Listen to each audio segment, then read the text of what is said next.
সখাগণ বলছে, যেদিন যমল অর্জুন তোর গায়ে চেপেছিল সেদিন তোকে আমরাই বাঁচিয়েছিলাম, সেদিন কিন্তু নন্দরানী ছিল না। তুই যমল অর্জুন কারা গো, আগে আমাদেরকে জানতে হবে।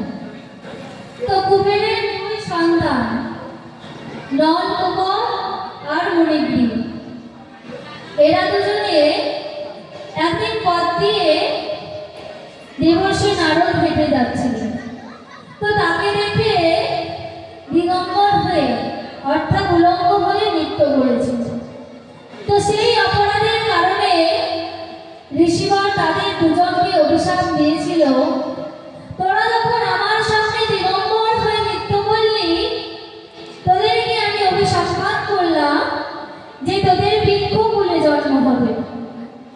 তো যে এমন বলেছে, তো সেই কুবেরের দুই সন্তান মণিবরের পা ধরে ক্ষমা চেয়ে বলছে, মণিবর আমরা তো অনেক ভুল করেছি, জানি এই ভুলের কোনো ক্ষমা হবে না, কিন্তু মণিবর দয়া করে আমাদেরকে বলে দিন যে বৃক্ষ জগৎ থেকে কেমন করে উদ্ধার পাবো।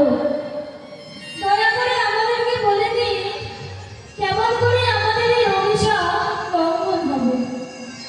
তখন মণিবর বলছে, আমি যখন এই অভিশাপ দিয়েছি এই অভিশাপ কিন্তু ফলবে, কিন্তু তোমাদের মুক্তি ঘটবে কবে জানো? যেদিন দ্বাপর যুগে কৃষ্ণের চরণ তোমরা দুজন একসাথে পাবে, সেদিন তোমাদের মুক্তি ঘটবে। তাই একদিন কি হয়েছিল, দ্বাপর যুগে মা যশোদা কৃষ্ণকে উদুকুলে বেঁধে রেখেছিল তোমা। তো যেই না উদুকুলে বেঁধে রেখেছিল, দড়িতে টান মেরে সে উদুকুল পড়ে যায় এবং গড়তে গড়তে সেটা চলে যায়। এবং গোবিন্দও যখন চলে যায়, দুই পাশে ছিল সেই যমল অর্জুন গাছ। সেই গাছ দুটো এমন ভাবে পড়েছে যে তারা গোবিন্দের চরণ স্পর্শ পেয়েছে। তো যেই না চরণ স্পর্শ পেয়েছে, সেই দাপর যুগে কৃষ্ণের চরণ স্পর্শ পেয়ে তাদের দুজনের মুক্তি ঘটেছিল। তাই সখাগণ বলছে, কানাই সেই যমল অর্জুন তোর গায়ে যেদিন পড়েছিল সেদিন কিন্তু আমরাই তোকে বাঁচিয়েছিলাম, তোর মা নন্দরানী ছিল না। তো তুই আজকে মায়ের খুব গর্ব করছিস যে মা যদি উঠে যেতে না দেয় তাহলে আজকে যেতে পারবো না। তো ভাই কানা, মা তো আমাদেরও আছে, মা আমারও আছে, তোরও আছে, একাই তো শুধু তোর মা নেই। তখন গোবিন্দ বলছে, ওরে সখা, আমি জানি যে তোরও মা আছে আর আমারও মা আছে, কিন্তু আমার মা আমাকে বড্ড কষ্ট করে পেয়েছিল জানিস। তখন সখা বলে, কেমন করে পেয়েছিল? তো কানাই আমার সেই পূর্বের ঘটনার সব বিবরণ দিতে লাগলো, যে কেমন করে মা যশোদা কৃষ্ণকে তার কোলে পেয়েছিল। তো আজকে যখন কষ্ট নিয়ে আইছি মা, এই ঘটনাও কিন্তু জানতে হবে যে কেমন করে মা যশোদা কত কষ্ট করে কৃষ্ণকে কোলে পেয়েছিল। তো পুরাকালে এক দ্রোণ আর ধরা নামে রাজা রানী ছিল। তো সেই রাজা রানীর রাজত্বে সব কিছু ছিল, ধন সম্পদ ঐশ্বর্য সব ছিল, কিন্তু একটা জিনিসের অভাব ছিল, সেটা কি? সন্তান সুখ। রাজা দ্রোণ আর রানী ধরার কোনো সন্তান ছিল না গো। তো সেই কারণে তার রাজ্যে সবাই তাকে আটকনে রাজা রানী বলতো। সবাই কি করতো, প্রজারা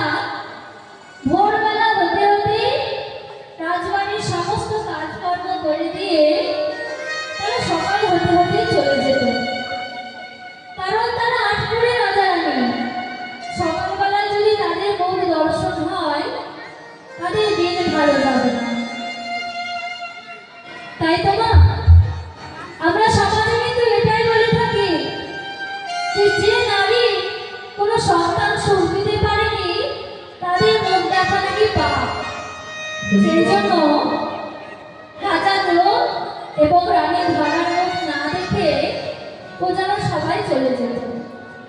তো একদিন যখন রাজা জিজ্ঞাসা করলে যে তোমরা এত তাড়াতাড়ি ভোর হতে হতেই কেন চলে যাও, তখন প্রজারা রাজাকে বললে, রাজা মশাই যদি অভয় দেন তো বলেছি, আপনাদের কোনো সন্তান সন্ততি নেই, তো আপনাদের মুখ যদি আমরা সকালবেলায় দর্শন করি তো আমাদের দিন কিন্তু ভালো যাবে না। সেই কারণে আমরা ভোরবেলায় সব কাজকর্ম ছেড়ে দিয়ে চলে যাই। তো রাজার মনে একটু দুঃখ হলো গো মা, যে রাজ্যে প্রজাদেরকে তিনি পালন করে সেই প্রজারা তার মুখ দর্শন করবে না বলে সকাল হতে না হতেই রাজ্য ছেড়ে চলে যায়। তো তার রাজবাড়ি ছেড়ে যখন চলে যায়, মহারাজের খুব দুঃখ হলো যে আমার মুখ দর্শন করবে না বলে যখন চলে যাচ্ছে, আমারই পড়া মুখ আমি আর দেখাবো না।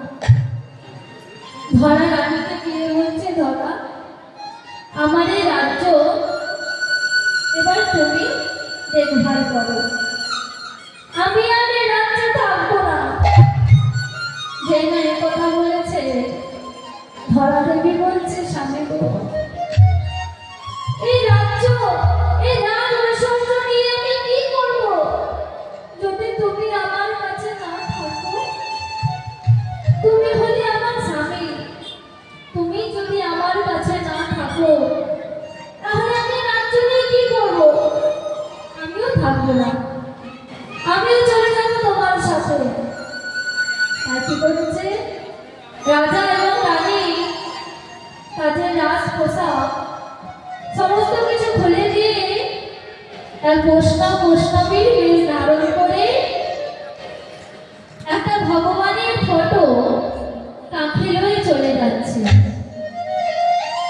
আর যেটা যাচ্ছে প্রথম আছে ভগবানকে কেঁদে কেঁদে বলছে, ও বলিয়া অপরাধে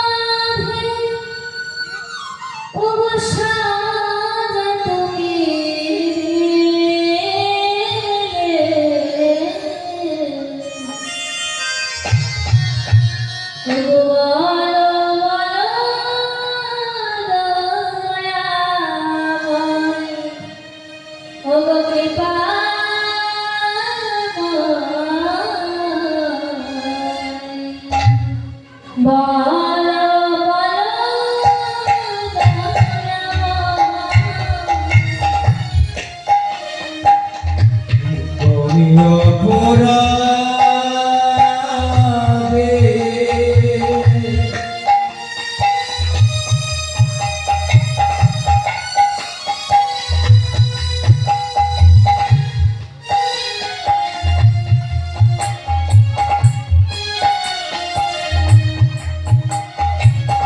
সাজা তুমি দিবে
জয় তুমি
তুমি কেন সুখ দিলে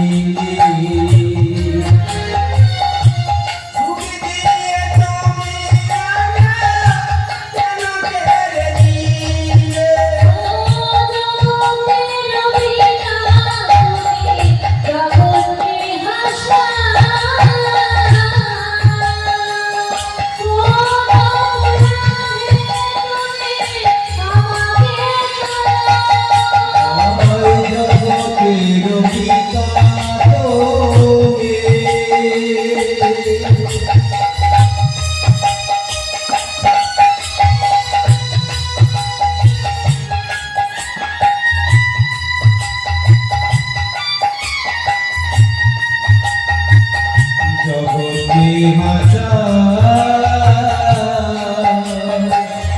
কোন অপরাধে আমাকে দাদা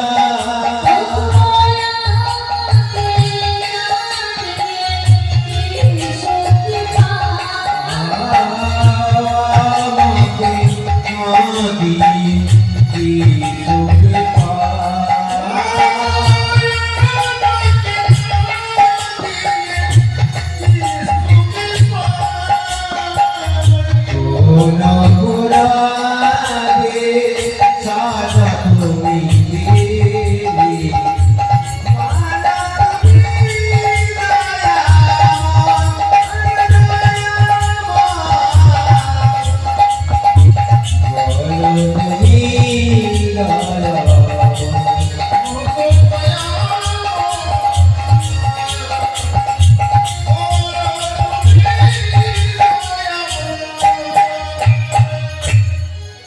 তাই এইভাবে কাঁদতে কাঁদতে আজকে রাজ্য ছেড়ে ধরা দেবী আর রাজা দ্রোণ বেরিয়ে গেলে।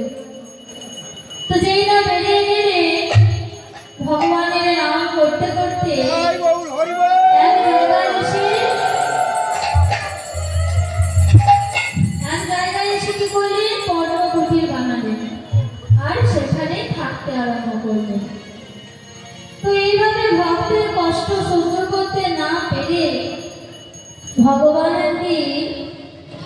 এক ঋষির বেশ ধারণ করলেন, এক ব্রাহ্মণের বেশ ধারণ করে আর দেবর্ষি নারদকে এক 5 বছরের শিশুতে পরিণত করলেন।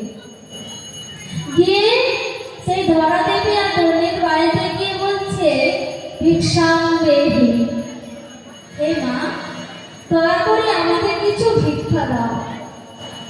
যেই না ভিক্ষা দাও বলেছে, ধরা দেবী মনে মনে বলছে যে এতদিন পরে আমাদের বাড়িতে এক ব্রাহ্মণ এসেছে, কিন্তু তাকে কি দেব, আমাদের ঘরে তো কিছুই নেই।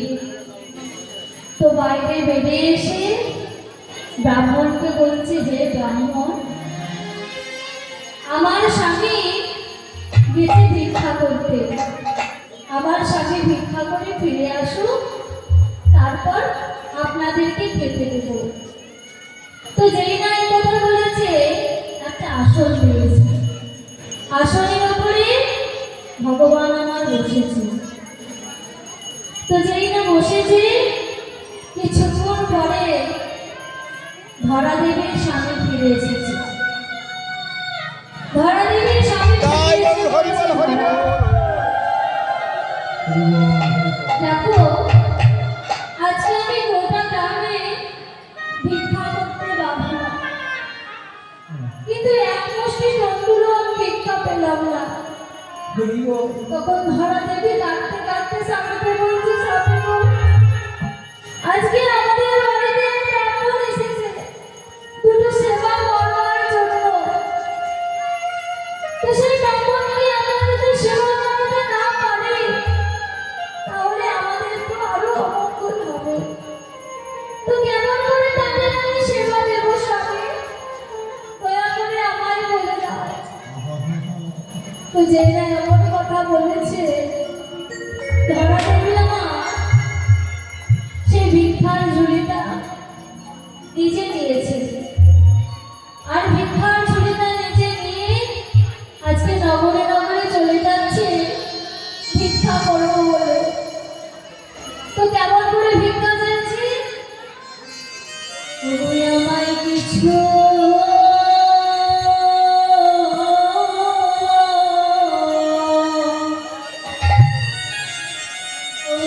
আমায় কিছু ভিক্ষা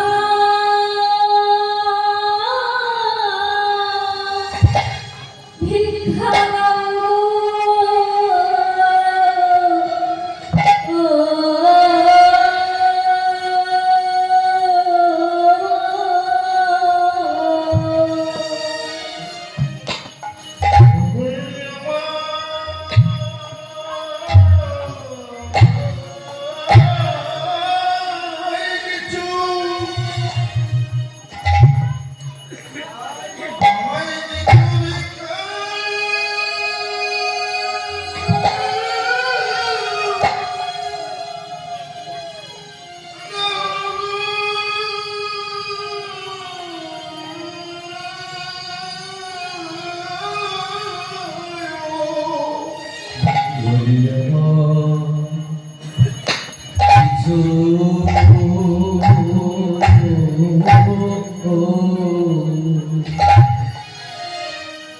আমায় কিছু ভিক্ষা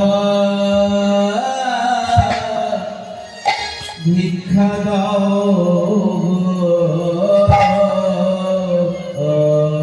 ওই অতিথি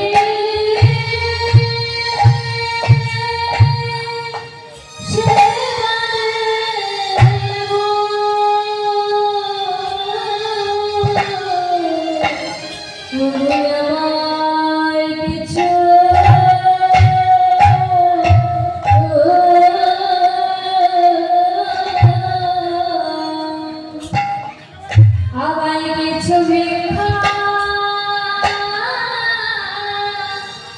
ভিক্ষা ও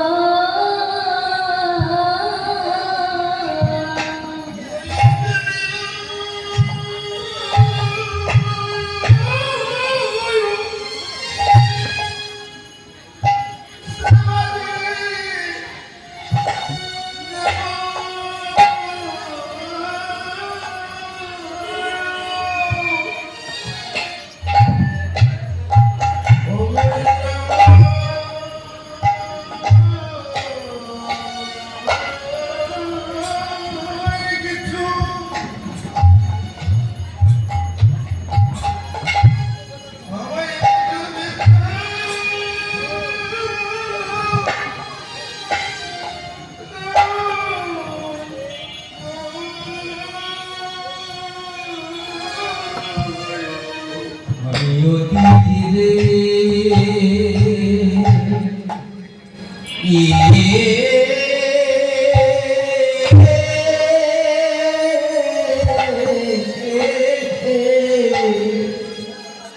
আমি সেবা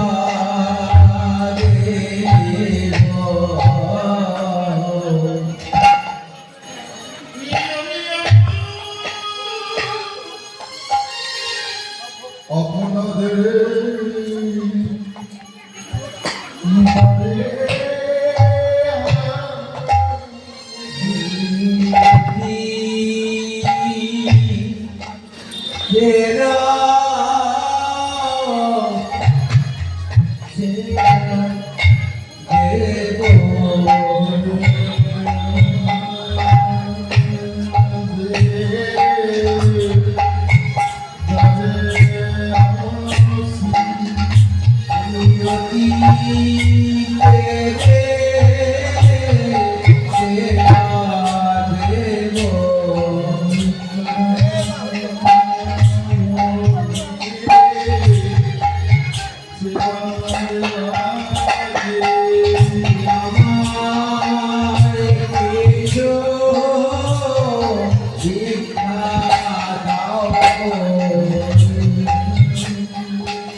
সেবা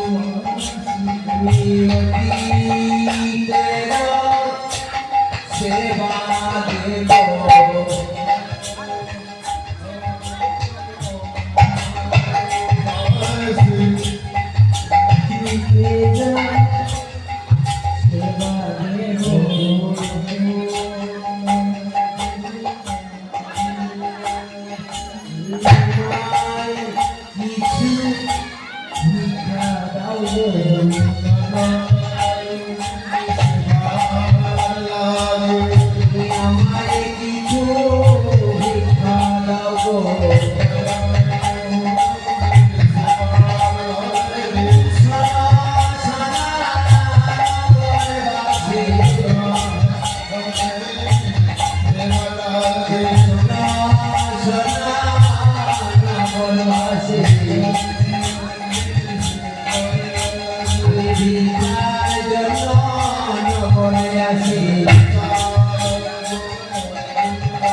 এইভাবে ধরা মা আমার ভিক্ষা করছে। তো আপনারা আজকে আমাকে সবাই ভিক্ষা দিন, কিন্তু সেদিন ধরা মাকে কেউ ভিক্ষা দেয়নি গো মা। তো যেই না ভিক্ষা পায়নি, ব্রাহ্মণকে কিভাবে সেবা দেবে?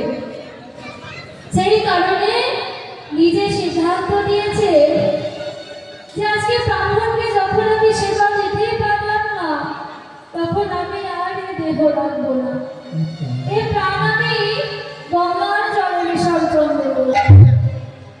যেই না গঙ্গার জলে বিসর্জন দিতে যাবে, সেই সময় পাশে দেখছে একটা মুদিখানার দোকান। তো ধরা বারবার দিচ্ছে একবার যায়, সেখানে যদি আমি কিছু তন্ডুল ভিক্ষা পাই, তাহলে আমি ব্রাহ্মণের সেবা দিতে পারবো। তো ধরা মা আমার সেই মুদির দোকানে যাচ্ছিল, আর গিয়ে বলছে, হে দোকানি, আমার বাড়িতে ব্রাহ্মণ বসে আছে দুটো সেবা করবার জন্য, তো দয়া করে আমায় কিছু তন্ডুল দেবে, যেটা দিয়ে আমি ব্রাহ্মণকে সেবা দিতে পারবো। কিন্তু আমার কাছে কিন্তু একটাও পয়সা নেই, দয়া করে তুমি আমায় দাও, আমি যখন ভিক্ষা পাবো তোমায় সব টাকা আমি শোধ করে দেবো। তখন সেই দোকানি বলছে, না না না, এই হবে না, আমার কাছে কোনো ধার বাকি চলে না, যদি নিতে হয় নগদ পয়সা দিয়ে নিয়ে যাও, ওই ধার বাকি আমি করি না। তো কি করেছে, ধরা না বলছে ধার বাকি না করলে কোনো কিছুর বিনিময়ে তো দিতে পারবে। তখন দোকানি বলছে, হ্যাঁ পারবো, তবে আমি যা চাইবো তুমি দিতে পারবে তো? ধরা মা আমার কি করছে, সেই দোকানের কাছে শপথ করেছে যে তুমি যা চাইবে আমি তোমাকে তাই দান করব। তো যেই না এমন বলেছে, সেই দোকানি বলছে, তুমি আমি যা চাইবো তুমি তাই দেবে, তাহলে তুমি আমায় দাও তোমার ওই লক্ষ্যে যে দুটো ক্ষীর ভাণ্ডার রয়েছে, হরিবল। যে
তো দোকানে যেই না চাল ডাল দিয়েছে সেইটা নিয়ে গিয়ে আজকে ধরা মা আমার খুব সুন্দর করে রন্ধন করে সেই ব্রাহ্মণদের খেতে দিয়েছে। তো যেই না খেতে দিয়েছে ব্রাহ্মণ বেশি শ্রীকৃষ্ণ মা আজকে নিজের স্বরূপটা দেখিয়ে বলছে, হে মা, তুমি এত কষ্ট করে আমার যখন সেবা দিলে, তোমায় আমি কথা দিলাম এই যুগে সম্ভব নয়, আগত দাপর যুগে আমি তোমার সন্তান রূপী জন্মগ্রহণ করব। তেমন করে জানো, ওগো তুমি হবে নন্দরানী, রানী হবে নীলবনে।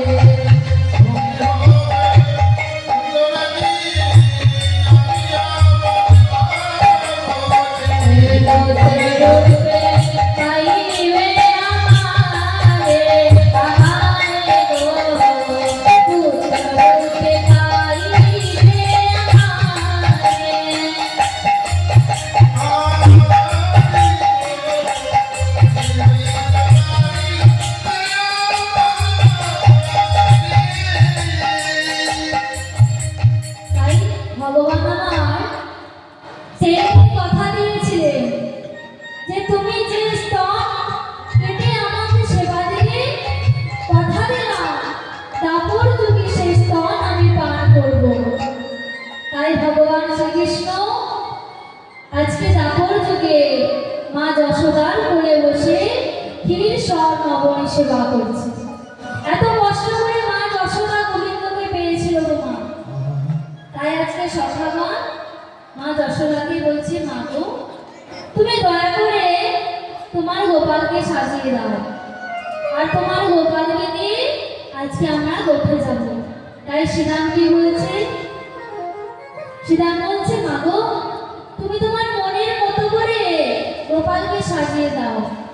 আমরা যখন গোপে যাই তখন ওই বৈষ্ণবাধে তোমার গোপাল খুব সুন্দর করে মুরলীর ধ্বনি করে। তো যেই না মুরলীর ধ্বনি করে, কত সুন্দর সুন্দর মানুষ তাকে দেখতে আসে ধারণা। তো তারা যখন আসে তখন তাদেরকে আমরা কিন্তু চিনতে পারি না। তারা অনেকে আসে, তারা কানাই চরণ ধরে। তো কারা কে গো মা, আমরা কিন্তু চিনি না। তখন মা যশোদা বলছে, তোরা একটা একটা করে বল, আমি তাদের বিবরণ দেব। তাই কি করেছে শ্রীরাম সুরাম রাম পশুরাম আজকে গোবিন্দকে কষ্ট মাঝে যারা দেখা করতে আসে তাদের বিবরণ দিচ্ছে। কেমন করে? ওগো ধ্বংসের ওই পরে চলে চতুর্মুখে মন্ত্র করে,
বজ্র হাতে ঐরাবতে চেপে আসছে, সে হলো ইন্দ্র। তো বলছে আরো বলে কে আসে, এবার বলছে ক্ষিপ্ত প্রায় একজন বিষ বিষে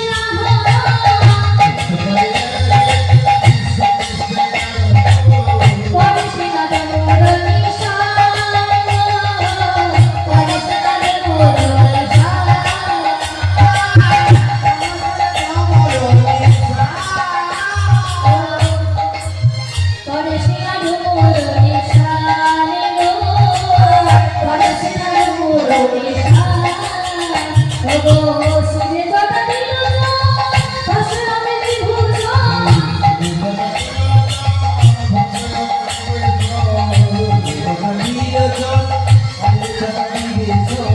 সদা জয় রামে রাম সদা জয় রামে রাম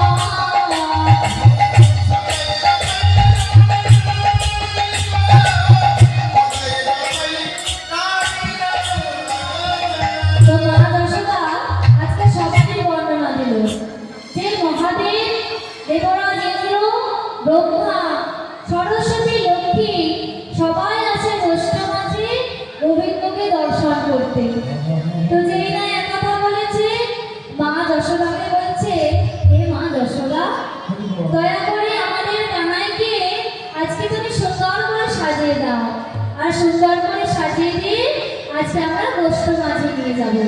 তো মা যশোদা সুন্দর করে গোপালকে সাজাচ্ছে তাই কি বলছে গো সাজায় রে মা সাজায় রে মা গোষ্ঠ মাঝে যাব আমি সাজায় রে মা